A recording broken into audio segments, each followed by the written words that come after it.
Olá! Este episódio de podcast é um dos vencedores do primeiro concurso de podcasts Ações Públicas para o Enfrentamento das Desigualdades de Gênero e Raça, experiências subnacionais, nacionais e internacionais, realizada em 2021.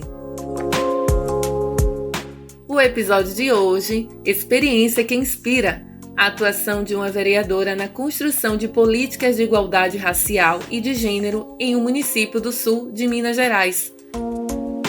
Aborda a atuação da vereadora Rose Oliveira na construção de políticas de igualdade racial e de gênero em Lavras, Minas Gerais.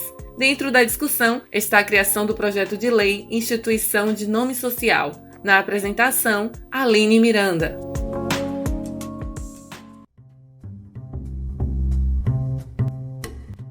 Olá pessoal, sejam bem-vindos em nosso podcast. Muito prazer, meu nome é Aline, eu sou estudante de Administração Pública na Universidade Federal de Lavras. Para trazer aqui uma experiência inspiradora, eu convidei a vereadora Rose Oliveira, eleita no município de Lavras, e que vem desenvolvendo ações super importantes para o enfrentamento das desigualdades de gênero e de raça no município. Primeiramente, eu gostaria de agradecer a Rose pelo aceite do convite, dizer que é um prazer estar aqui com ela, e mais do que isso, a oportunidade de aprender e conhecer melhor a história dela. Por isso, para a gente iniciar, eu gostaria, Rose, que você se apresentasse e, novamente, reforço o meu agradecimento pela sua participação aqui com a gente. Olá, todo mundo. Então, sou Rose Oliveira, estou vereadora, primeiro mandato, sou lavrense, nasci e me criei aqui, sou mãe, tenho 2 filhos, sou avó, tenho um netinho, e minha vida foi construída aqui em Lavras, militância, e aí a vereança foi um resultado dessa militância. Eu tenho 55 anos, e sou professora, trabalho com História, Filosofia e Sociologia.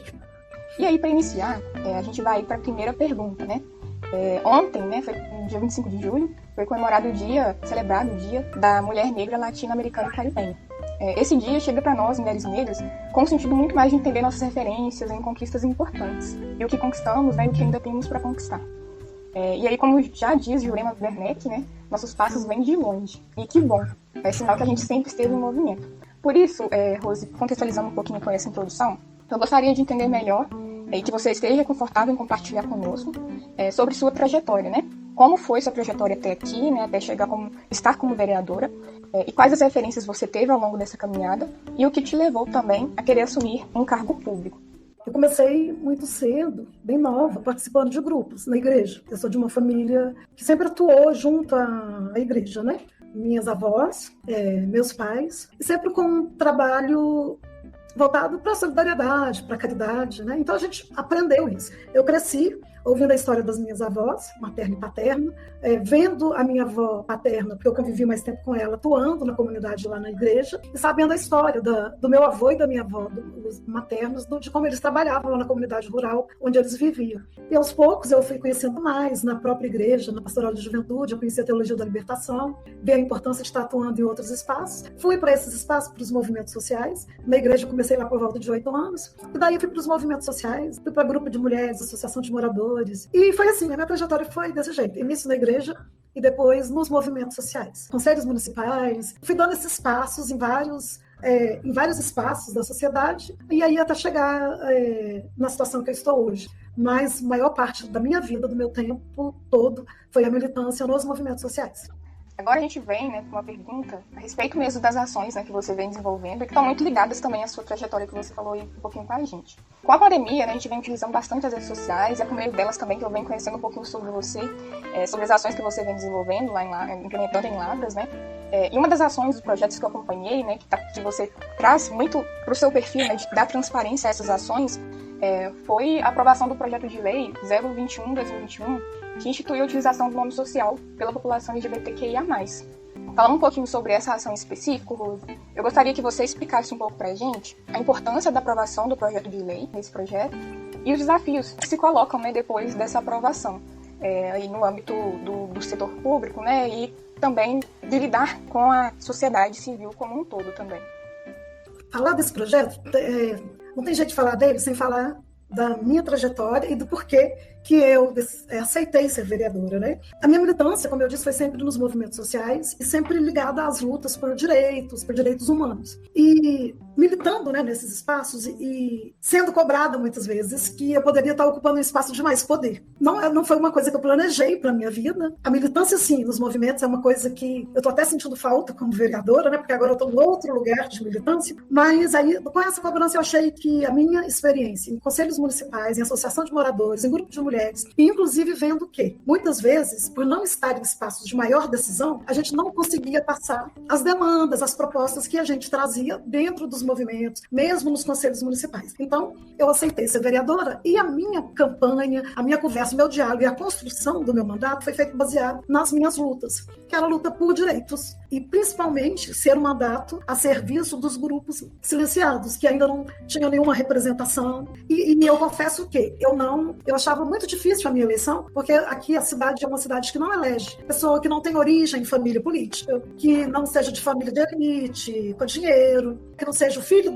da pessoa que já foi prefeito. Então, não elege pessoa negra e não elege mulher. Elege, nós já tivemos outras mulheres, hoje nós temos 4, mas sempre foi um número bem pequeno. Então, eu sabia que seria muito difícil. Mas eu fui eleita a 5ª mais votada e eu acredito, em função desses anos todos de militância e por ter abraçado essas causas. Então, eu assumi um compromisso com algumas causas específicas. Então, eu assumi um compromisso com os grupos e os movimentos sociais e os movimentos que representavam os grupos que até então são silenciados. Então, a luta pela diversidade, pela questão de gênero, pela questão da igualdade racial, tudo isso que está ligado à minha militância, eu assumi. Então, nada mais que, para mim, extremamente natural, trazer projetos de leis que estejam ligados a essas questões. Então, imediatamente, meu primeiro projeto foi relacionado à questão da violência contra a mulher. Depois, eu tive projeto para pessoas em situação de rua. Foram 6 meses até agora de mandato. E o projeto do nome social. Qual foi o desafio? Essas questões aqui na cidade de Lavras nunca passaram pela Câmara Municipal.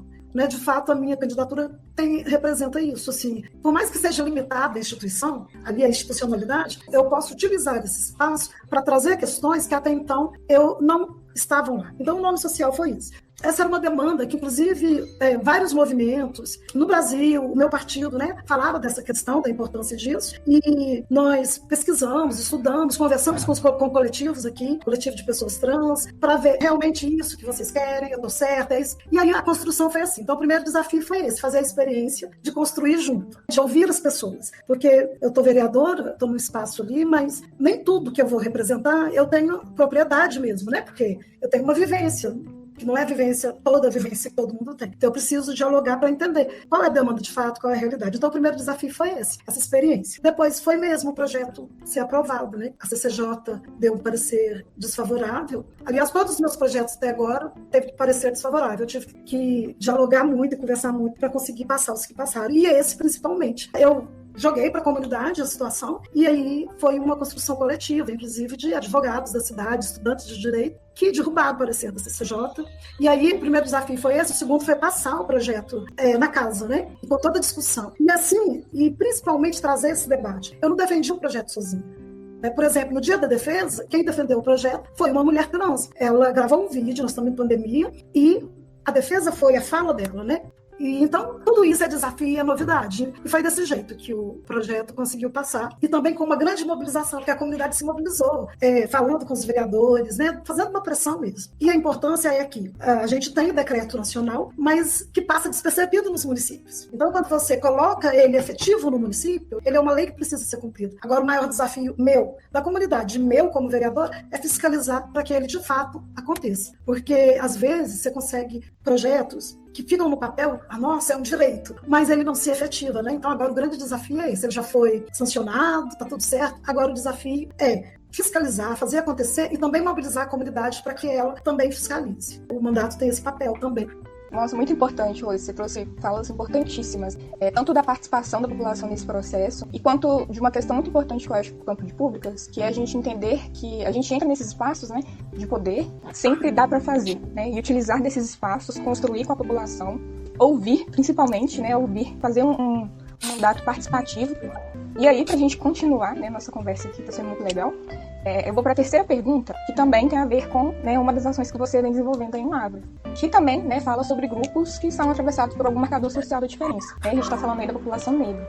Acompanhei e estou acompanhando, né, uma ação sua sobre a indicação ao Poder Executivo Municipal, sobre a criação, né, do Estatuto Municipal da Promoção e da Igualdade Racial. Aí, Rose, eu gostaria que você compartilhasse um pouquinho com a gente se esse estatuto ele já existiu ou não, né, se é uma proposta que parte também de você, e quais são os objetivos, né, os desafios também que são colocados na dinâmica de aprovar e colocar em prática as ações do Estatuto. Conta pra gente um pouquinho como está sendo essa experiência com o Estatuto também. O Estatuto, ele é baseado no Estatuto Nacional da Igualdade Racial. A construção dele aqui tem a ver com o fato da gente efetivar as diretrizes para uma política de combate ao racismo no município. Muitas vezes, coisas que ficam no âmbito nacional, elas não conseguem chegar no município. Tanto que, como militante, eu fui fundadora e membro do Conselho, sou ainda, né, como cidadã, membro do Conselho Municipal de Políticas de Igualdade Racial. E era muito difícil chegar no Executivo levando as diretrizes para políticas de combate ao racismo, mas na perspectiva de que ela tem que passar por todos os níveis, por todos os âmbitos da administração. Toda a legislação, por exemplo, geração de trabalho, de educação, ela tem que ter um viés, um olhar, um recorte da questão racial, da questão de gênero. Então, quando você coloca essas diretrizes no município, você, como eu disse da questão do nome social, você vai o quê? Garantir que seja obrigatório que o executivo, que o legislativo considere. Então, como militante, atuante no Conselho Municipal, como representante da sociedade civil, por mais de 10 anos, nós percebemos no Conselho algumas dificuldades, né? E uma era essa, ter essas diretrizes. Chegar no executivo e falar, o Conselho, como deliberativo e como consultivo, ele precisa ser ouvido. Então, a gente sempre falava, o Estatuto da Igualdade Racial precisava ser cumprido, porque aí está lá toda a diretriz. E isso, então, era uma demanda que eu percebi na minha militância. E aí eu me elegi com o compromisso de fazer isso acontecer. Então, por isso, nós fizemos a criação do Estatuto Municipal. O diálogo foi com o Executivo, para conversar, para construir e para ver os caminhos, né, para ver as possibilidades, para sensibilizar o Executivo da importância. Então, esse foi o primeiro passo. O primeiro, na verdade, foi conversar com o Conselho e falar, agora como vereadora eu vou levar essa demanda. É isso?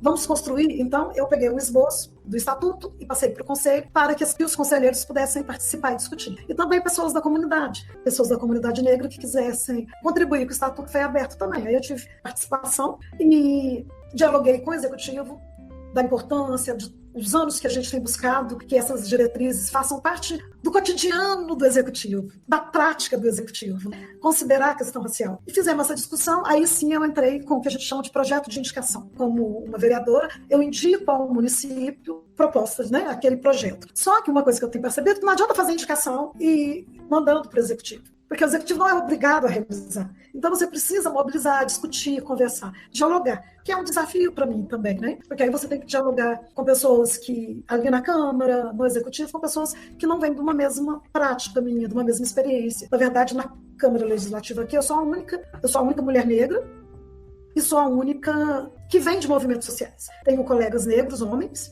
mas que não vem do movimento negro, que não vem do movimento social, né? Até com eles eu preciso fazer esse diálogo, que às vezes também fica difícil esse entendimento lá. Então, um outro desafio que tem se colocado para mim é sair do campo da militância, onde você tem um posicionamento, que é um posicionamento em que, né, muitas vezes você pode fazer denúncia, fazer a cobrança, e agora eu estou no papel que eu tenho que fazer isso tudo, mas também eu preciso dialogar e sensibilizar para as necessidades que eu fui descobrindo ao longo da minha militância nos movimentos em que eu participei. Então esse também é um desafio, e o Estatuto foi um desafio nesse sentido todo. Ele agora está sendo construído pelo Executivo. Daqui a pouco ele vai chegar na Câmara como um projeto de lei, que aí nesse caso ele ainda vai passar pela Câmara. Então isso a gente conseguiu, agora ele está no processo de construção. E nesse mesmo caminho, nós estamos com mais 2 projetos de indicação, tem que ser, que vai no caminho da geração de emprego e renda, mas no olhar voltado para a comunidade, empreendedorismo coletivos, que faça o recorte de gênero e raça. Nós estamos cuidando disso nesses projetos, que é o compromisso que eu tive, que foi o que eu assumi, né, quando eu resolvi e aceitei o desafio de ser vereadora. Então, um desafio que eu tenho é esse. Nos meus projetos de leis, não esquecer dos recortes que eu mesmo cobro, né, que a gente tem que estar ali o tempo todo vigiando para a gente não deixar questões que não são faladas, que são silenciadas no cotidiano, na construção que a gente teve. E para mim também é um exercício, né, de todo o tempo. Às vezes é mais fácil para me lembrar da questão racial, por ser negra, da questão de gênero e da mulher por ser mulher. Mas tem outras questões que o tempo todo eu tenho que estar olhando também. Então tudo isso é um desafio assim, que a gente está aí aprendendo.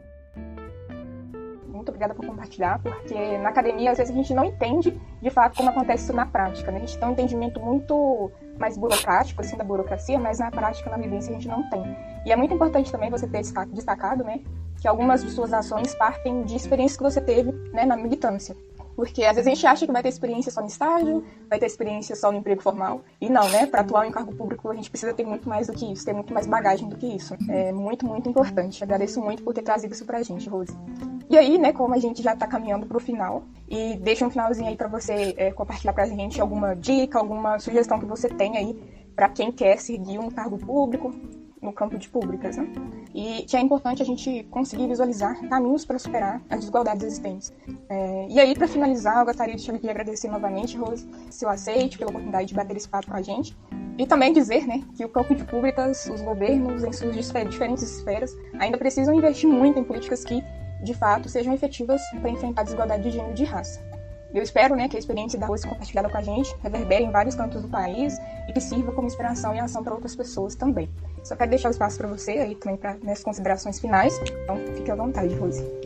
Eu sempre achava assim, que eu várias vezes falei, não, basta onde eu estou. Mas não, eu acho que, e cada vez mais, e a minha experiência nesses primeiros 6 meses está me provando isso. Precisamos estar nesses lugares. A gente precisa ter representatividade, mas não é qualquer representatividade. Infelizmente, a gente tem que dizer isso.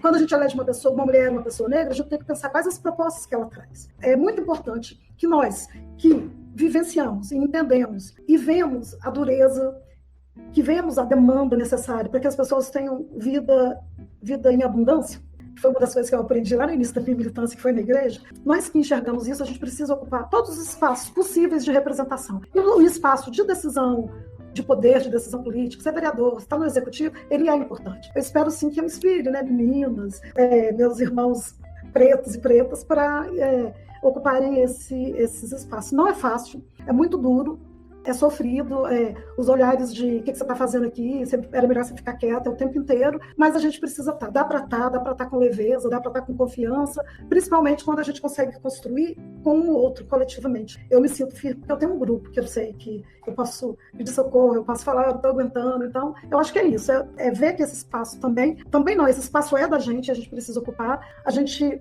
tem que ter uma base, um grupo, um coletivo junto, isso é importante, e é a gente que vai poder levar essas demandas que não chegam, que não chegaram até agora e que chegam com muita dificuldade nesses espaços. Então, acho que é isso. E é uma construção cotidiana mesmo, né? Tem dia que é mais duro, tem dia que é mais fácil. O aprendizado do diálogo, ele é algo que é muito forte, você aprende isso. Então, é isso. Eu acho que é possível, que a gente consegue coragem no coletivo e dá para fazer uma luta que também é leve, é doce, sabe? Acho que é isso.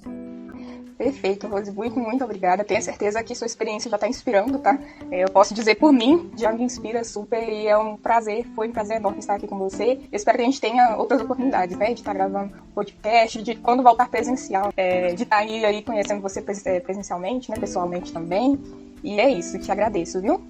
Obrigada. Um abraço. Abraço. Este podcast faz parte de uma iniciativa em parceria com a Associação Nacional de Ensino e Pesquisa do Campo de Públicas, Fundação João Pinheiro, Fundação TID Setúbal e a Universidade Federal do Rio Grande do Norte. Também teve apoio da Ação Brasileira de Combate às Desigualdades. O concurso premiou os 10 melhores podcasts e este foi vencedor em 5º lugar. Compartilhe essa ideia em suas redes sociais e até o nosso próximo episódio.